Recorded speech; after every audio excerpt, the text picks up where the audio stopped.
Assalamualaikum warahmatullahi wabarakatuh. Halo teman-teman semua, kembali lagi di channel Master of Excel. Di video kali ini, saya akan menjelaskan dua buah fungsi, yaitu fungsi network days dan fungsi network days.intl yang ada pada Microsoft Excel 2010 ke atas. Kedua fungsi ini masih bagian dari fungsi date and time. Kedua fungsi ini juga hampir sama, namun tetap memiliki perbedaan di antara kedua fungsi ini. Untuk perbedaannya nanti saya akan jelaskan sambil saya akan mencontohkan atau mengaplikasikan kedua fungsi ini. Di fungsi network days pada Excel sangat bermanfaat bagi Anda yang bekerja di bagian keuangan atau sejenisnya, dalam hal untuk membayarkan gaji para pegawai yang biasanya dihitung berdasarkan jumlah hari masuk kerja para pegawai atau hari kerja efektif. Hari kerja efektif merupakan jumlah hari kerja dalam rentang tanggal tertentu dengan mengabaikan akhir pekan atau hari libur, atau juga misal ada cuti dan kemudian izin. Nah, pada kedua fungsi ini sangat bermanfaat bagi teman-teman yang memiliki posisi di bagian keuangan. Oke, teman-teman semua, untuk mempersingkat waktu, teman-teman bisa tonton sampai dengan akhir penjelasan ini supaya teman-teman bisa lebih memahami dan menguasai. Baik teman-teman semua, kita mulai dengan fungsi yang pertama, yaitu fungsi network days. Ya, itu digunakan untuk menghasilkan jumlah hari kerja di antara dua tanggal, mengecualikan akhir pekan dan hari libur. Kemudian, untuk penjelasan yang kedua, saya jelaskan dulu, yaitu fungsi yang kedua, network days.intl yang ada pada Microsoft Excel 2010 ke atas. Jadi ketika teman-teman masih menggunakan Microsoft Excel 2007 atau 2010 ke bawah, maka teman-teman tidak akan menemukan fungsi ini. Jadi fungsi network days.intl ini digunakan untuk menghasilkan jumlah hari kerja di antara dua tanggal dengan mengatur parameter akhir pekan dan hari libur. Di sini saya sudah menuliskan tanggal mulai dan tanggal akhirnya. Nah, baik, kita akan aplikasikan, kita akan coba lihat apakah perbedaan dari kedua fungsi ini.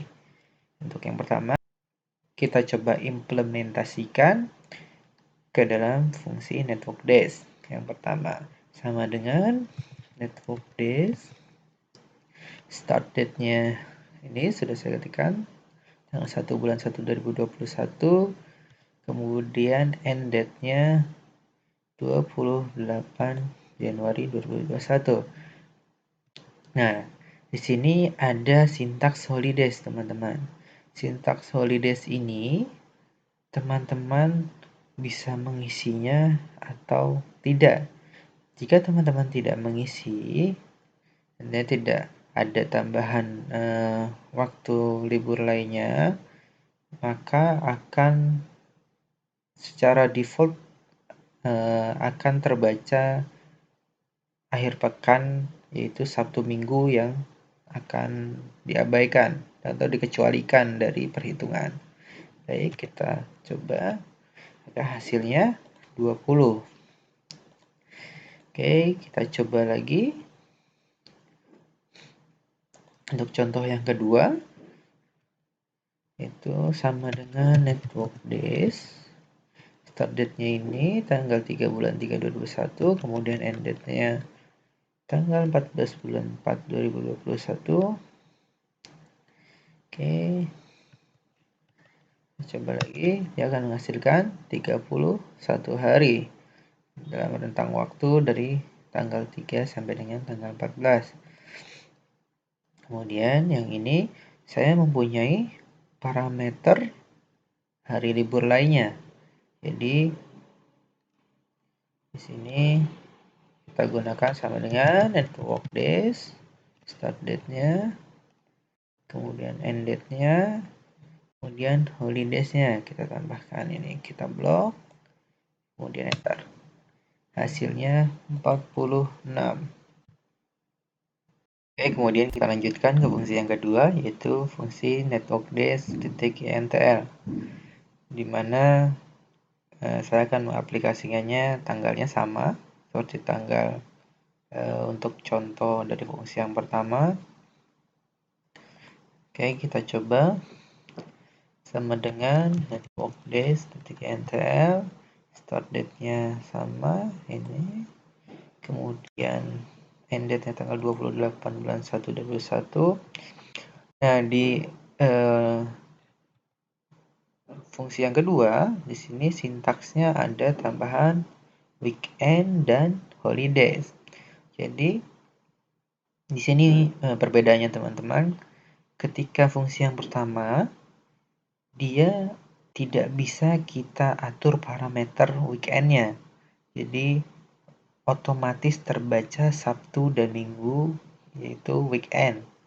Sedangkan fungsi yang kedua, fungsi network days.intl ini, kita bisa mengatur parameter hari liburnya atau weekendnya.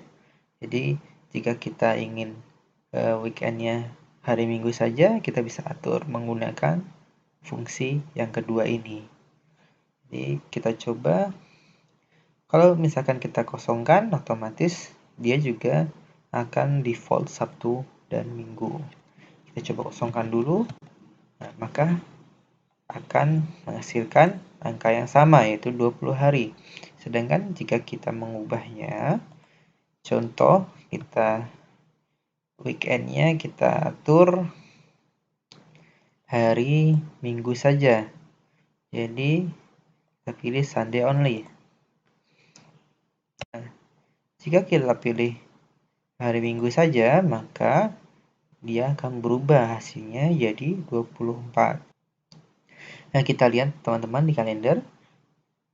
Antara tanggal 1 sampai dengan tanggal 28, di sini ada 4 hari Minggu. Jadi 28 dikurangi 4 ada 24 hari, sesuai ya teman-teman.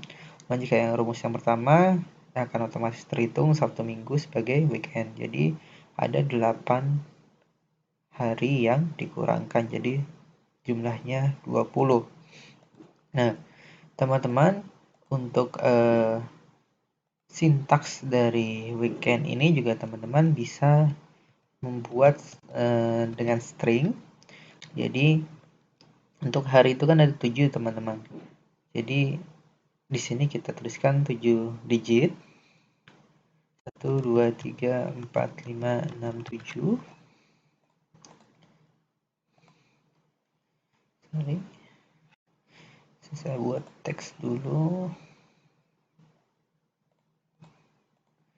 1, 2, 3, 4, 5, 6, 7. Nah, 0 di sini berarti adalah hari kerja, bukan weekend. Dimulai dengan hari Senin, Selasa, Rabu, Kamis, Jumat, Sabtu, Minggu. Dan jika teman-teman ingin mengubahnya, contoh kita default Sabtu seperti Sabtu Minggu ya, hari libur kita buat 000, kemudian 11, Sabtu Minggunya kita libur. Coba kita ubah teman-teman. Di sini kita buat string, kemudian 1, 2, 3, 4, 5, 1, 1. Nah, maka akan hasilnya itu sama 20 karena kita buat Sabtu dan Minggunya sebagai hari libur, sebagai weekend. Oke, itu adalah beberapa cara penulisan juga ya teman-teman. Bisa menggunakan kode akhir pekan ini, atau teman-teman bisa setting ini. Namun jika kode akhir pekan ini hanya maksimal 2. Namun jika teman-teman memiliki lebih dari 2 akhir pekan atau hari libur dalam seminggu, teman-teman bisa menggunakan penulisan seperti ini. Kemudian kita coba yang kedua, itu sama dengan network days, NCL. Kemudian ini adalah start date-nya. Kemudian end date-nya itu yang di bawah. Kita coba weekend-nya, yaitu hari Sabtu saja. Kemudian oke, kita coba Sabtu saja dulu. Nah, hasilnya 37. Teman-teman bisa menghitung antara tanggal 3 Maret sampai dengan 14 April. Ketika kita hitung berarti ada sekitar 45 teman-teman, 45 hari. Dan setelah dikurangi hari satunya saja, maka 1, 2, 3, 4, 5, kemudian 6, ada 6, ada 43 hari kurang 6 sama dengan 37 teman-teman. Oke, kita lanjut lagi ke yang ketiga. Contoh yang ketiga, di sini saya mempunyai tabel parameter libur lain. Contohnya mungkin di sini ada libur nasional ya teman-teman. Libur nasional atau nanti bisa ditambahkan jika pegawai tersebut cuti atau izin.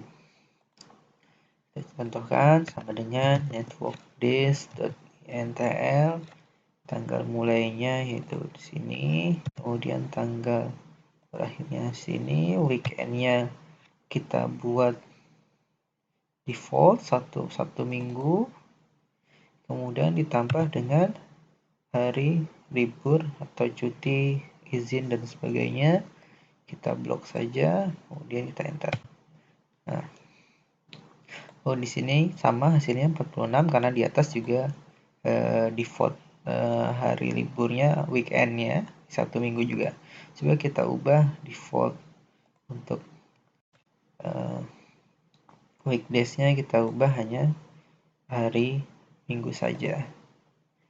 Hasilnya akan berubah menjadi 56. Nah, sekian teman-teman untuk penjelasan dari kedua fungsi ini.